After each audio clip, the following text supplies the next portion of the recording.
Un mois exactement après le passage de Garance, les antennes de la Chambre des métiers de La Réunion sont toujours sollicitées, d'une part parce que les aides dont peuvent bénéficier les chefs d'entreprise ne sont pas toutes connues, d'autre part parce que cette institution connaît l'ensemble des démarches administratives auxquelles les chefs d'entreprise vont devoir répondre.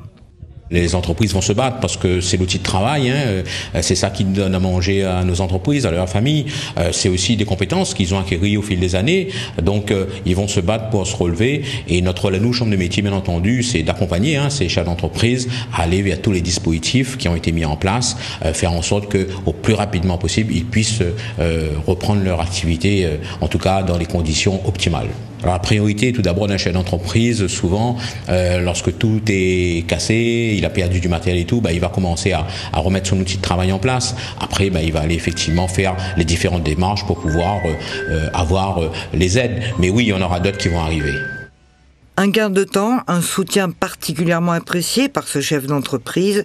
Yacine arrive maintenant à obtenir rapidement un contact pour avoir le bon interlocuteur. J'ai eu un soutien complet avec la Chambre des métiers. Ils m'ont accompagné depuis le cyclone. Au fait, je suis accompagné à la Chambre des métiers de Saint-André.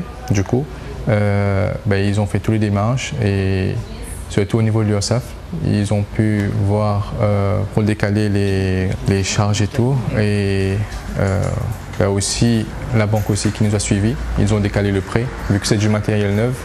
Du coup, la banque a pu décaler le prêt. On a eu un soutien aussi, un fonds qui est mis en place par la Chambre des métiers. On va bénéficier aussi de cette aide et après, voilà, on va attendre. L'expert de l'assurance est passé. Yacine attend maintenant la venue d'un technicien spécialisé pour évaluer dans le détail le coût des dégâts. Yacine a investi 100 000 € pour l'achat des machines de son atelier.